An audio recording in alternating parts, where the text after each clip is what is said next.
Good afternoon, guys and girls. It's Friday the 16th here in Manila.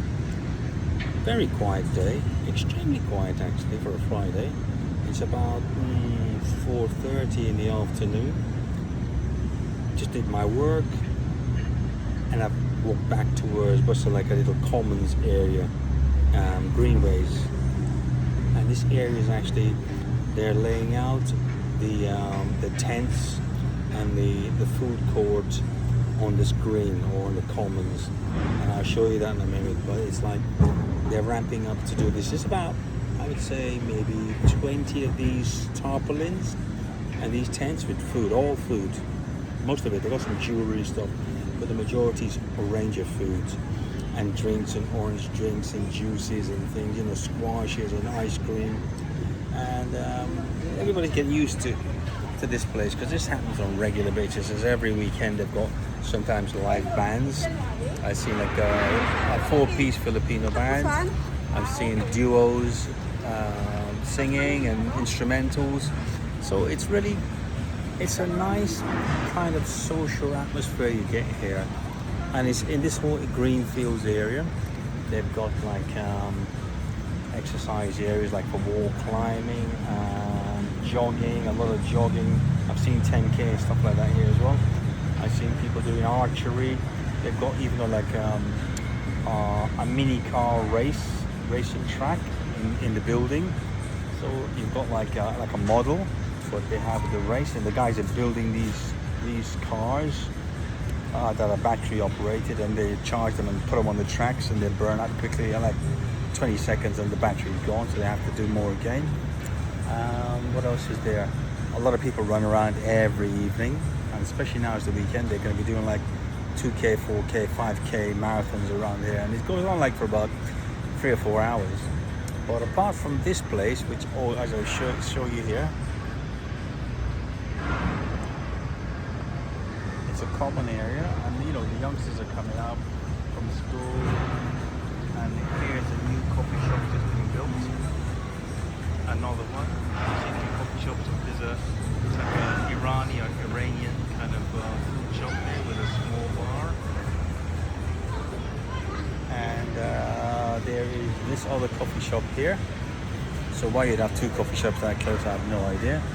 But it's all the usual shops like the Starbucks and the coffee shops and the teas, you know, like ice cream shops, etc. So they've got all that Japanese, Korean. But there's the tarpaulin place. That's the area there that's going to be tonight lively with lots of music, and the stalls will be out. It'll be crazy in there. It'll be packed. But the live music will also start probably about, I'd say probably about 6 or 7 o'clock in the evening. The music starts, and they're pretty decent bands, all different ones. I've seen it. It's kind of like, I think must be local bands as well as other Filipino bands that come along. But also it's like youngsters can come along and do like a mic situation, you know.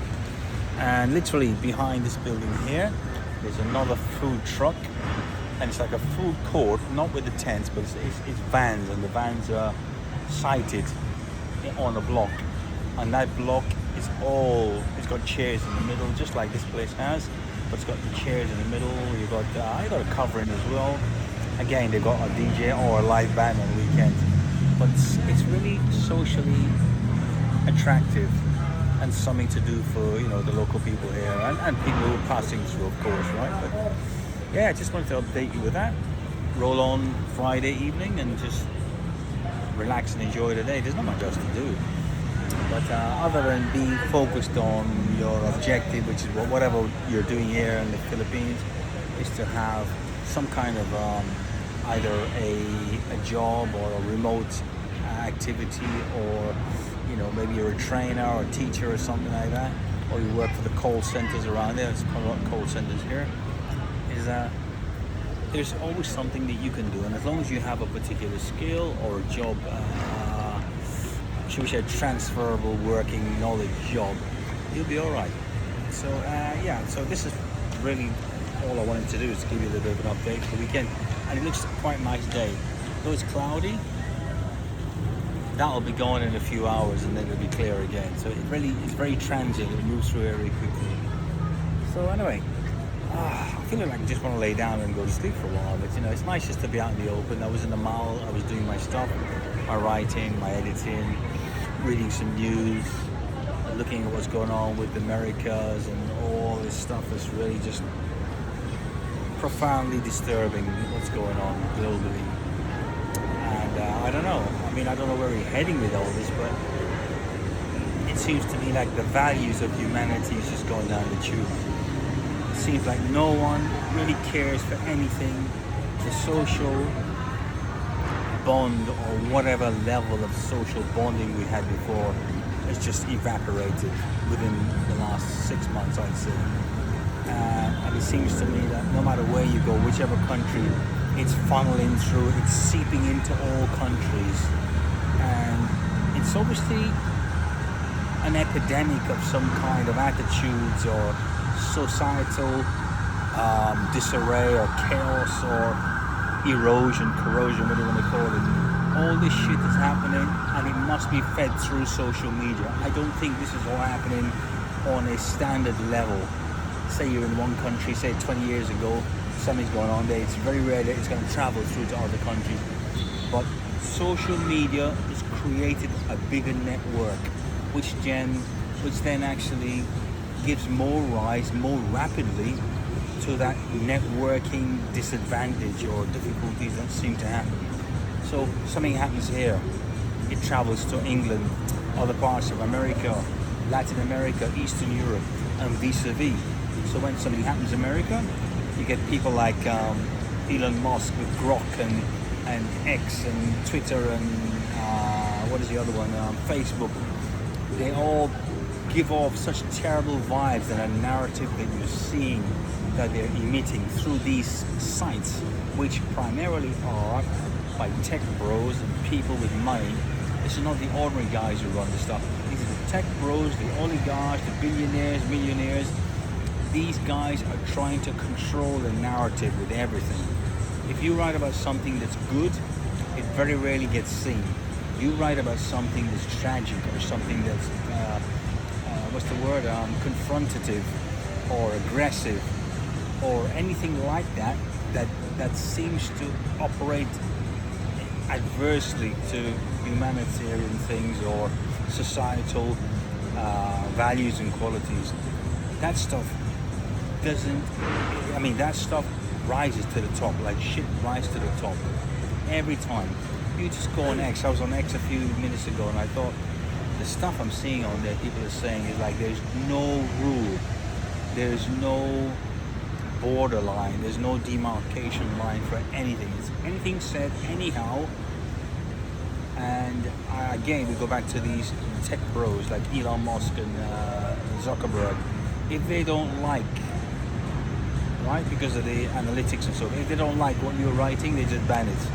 And I'm noticing they ban things that are supposedly supposed to help society, to help the community, to help the culture. They don't want you to say anything that's good because it's almost like a divide and conquer situation. I almost feel that there is a sense of the more depravity and the more problems that the world is falling itself into, or systems or people or politicians or groups, right, radical or otherwise, that they create an attitude, and that attitude seems to be what is driving the populace to follow. It's driving the social medias. It's driving the whole societal framework to a rabid kind of dog attitude. Everyone's out for themselves. Nobody really cares about how they affect another person, or if I get something from you, it doesn't matter how difficult it is for you to get it. As long as I get it, you owe me that. We are looking in a we're in a bad spot. And I would say this 2026 is going to prove to be the telling point. This is a tipping point for society, values, sincerity, empathy, just what we come to know as normality. where people, in some ways, when they see a problem, they would step in and try and say something. Or if they see you're struggling, you can ask and you might get some response. Now, there's none of that. There's none of that empathy, none of that sympathy, none of that alliances or care between people. It's corroded to a point where it's just dog eat dog. And sadly, I don't hold much hope for this generation. Gen Alphas, Gen Z, they're in deep shit. And unless they can help themselves out of this mess, like having homes to live, being able to provide for family, and women going off on this really other weird tangent where they seem to have this empowerment to do what they like, say what they like, demand what they want from men, and men have got wise to that now. They're not going to be taken for a ride anymore. And the women are getting worse, nastier, uglier, and they're putting a nail in their own coffin because guys are walking away from everything to do with women. If they get a free bang, they'll bang them. If they get a chance to flash a bit of cash, then it's a one-night stand, fine. But nobody's getting into relationships because relationships are not equal. They're not balanced. There's more of a kind of extraction factor. Women want to extract from you. Guys are supposed to provide without any resistance to that. Guys are supposed to be traditional men, while women want traditional men. Modern women don't want to be traditional. They want to be modern. They want to be able to stand and argue and be always on the front foot, always want to have an issue. They want to stand and be boss babes. They want to, realistically, to be like a man. They want to be masculine and do everything a man can do. When we know clearly that's not possible. So it's, in a way, it's selective masculinity they want. They want the equality of men, but they don't want to do what men do. They don't want to go and do the jobs men do. They want the office jobs, the cushy jobs, the jobs where they can dress up nicely. They don't want to go down in the shithole and clean up stuff, or climb up on the live electric pole, or go and dig in a coal mine, or do anything that's manual. Not really. They don't. They want an easy CEO office administration job, which AI is extracting from them. That marketplace, that entry level shit and middle level is going because AI is built to do that, built to integrate into that and remove that section of the of employment or vacancies. So these women are going to be out on their butts, and when that happens, you watch, they'll be chasing after the men again because they want a provider, and they still want to set rules about what the provider is supposed to do. But guys, in this interim period, last year or two, guys have got cleverer. The A-class guys who can pull women because they've got the money, they've got the body, what's it called? Money. It's got money, muscle, game frame, right? You got that natural look, masculinity. You got kind of like you don't give a shit basically. Women will chase those guys. Those are the 1-2% guys, but all the other guys are invisible to them. You are invisible to women, and when women say, "Oh yeah, I don't know why these guys don't come to me and talk to me," they don't mean anybody. They mean the guys they want to come and see them, not the average Joe working at McDonald's, working in a bakery shop, or an engineer doing gas welding, or a mechanic. They don't want that. They're looking for this guy up there. And when all the women are doing that, the guys up there are getting laid. They're getting what they want. But these women believe because the guy dates them for that 1 night, 2 night a week, that somehow she's at his level. She's not. He's using her for recreational purposes. He's got so much options. He's not going to just nail one girl. If he's got all these women chasing him because he's got all the prerequisites they're looking for, and guys have got smart to that because women are busy opening their mouths saying what they want from a guy, what they expect from a guy, and the guys know how to play that game that they were putting as requirements for the guys. The guys have turned it, flipped it 180 degrees. So these guys who have that empowerment to do this stuff, these 1 or 2%ers, are making a killing. While the rest of us, we're having to make do with scraps. I mean, there's guys now, globally. I mean, let's look at the first, second world, tier world countries. Most guys from the age of 17 all the way up to like 25, 30, they're not getting laid. Which means they don't have a job either, because jobs are being taken away by AI. All the companies going because of all these tariffs and shit that Trump and the other countries have done.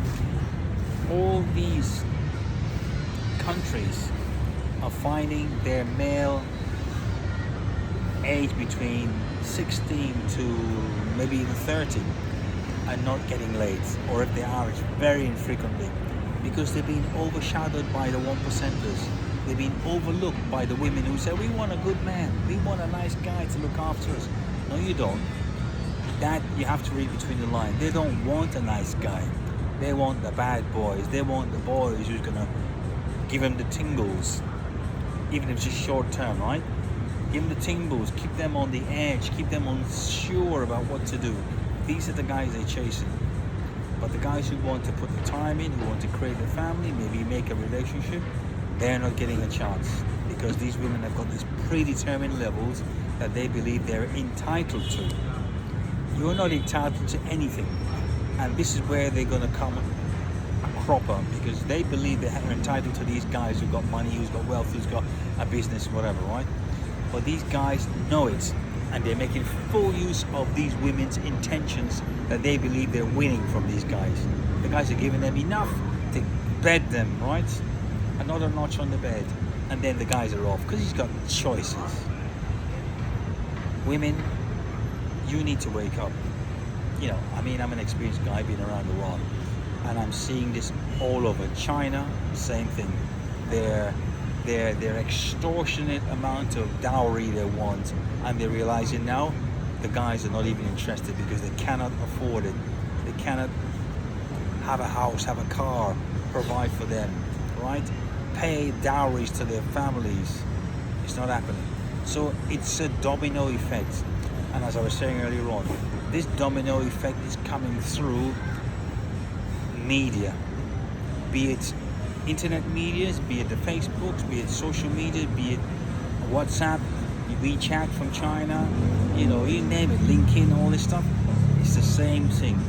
The multimedia or social media should have been a good thing for humanity, because it's supposedly supposed to broaden our scope of entertainment, of involvement, of interaction, of networking.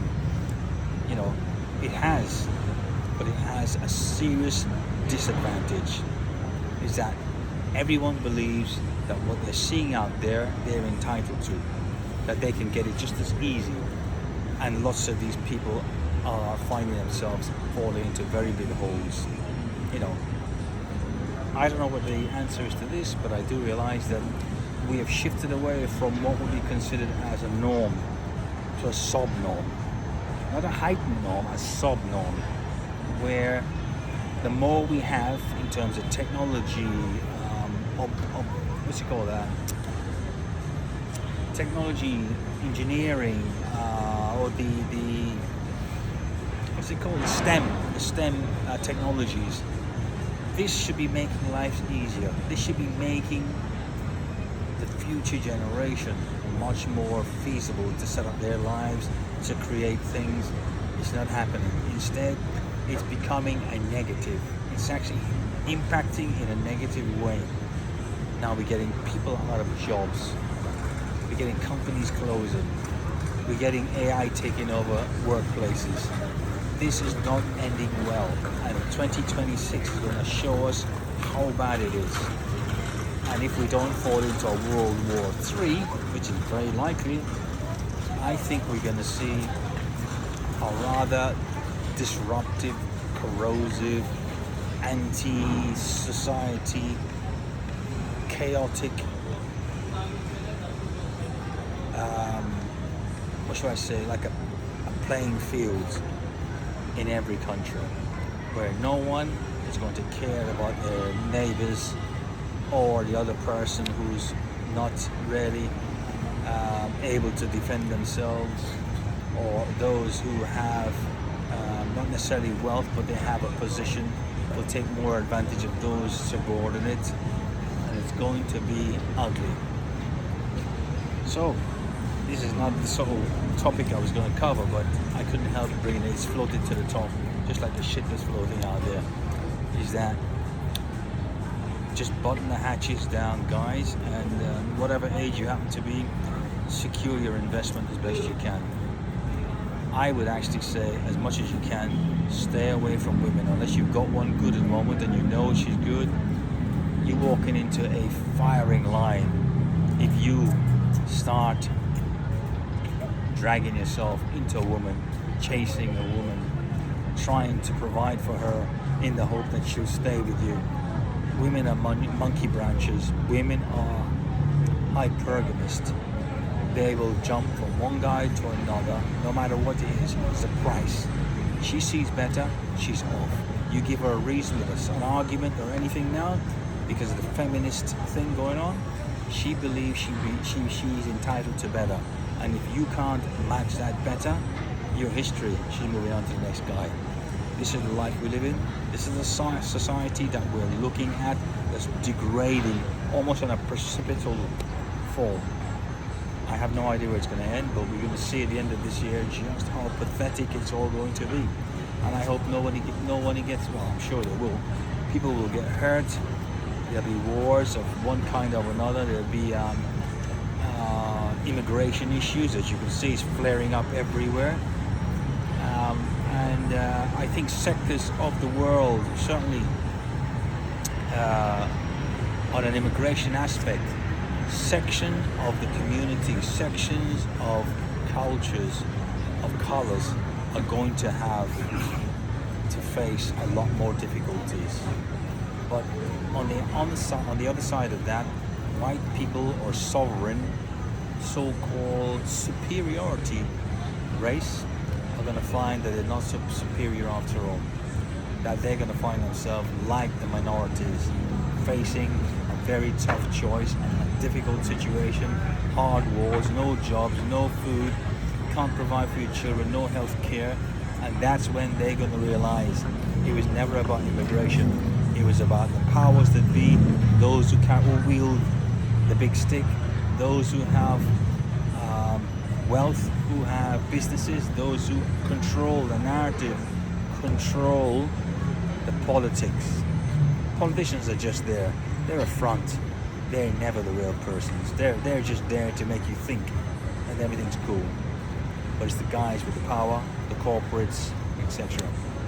Alright guys, Chris here. Sorry to carry on longer than I wanted to, but it's out of my chest now, off my chest. See you around.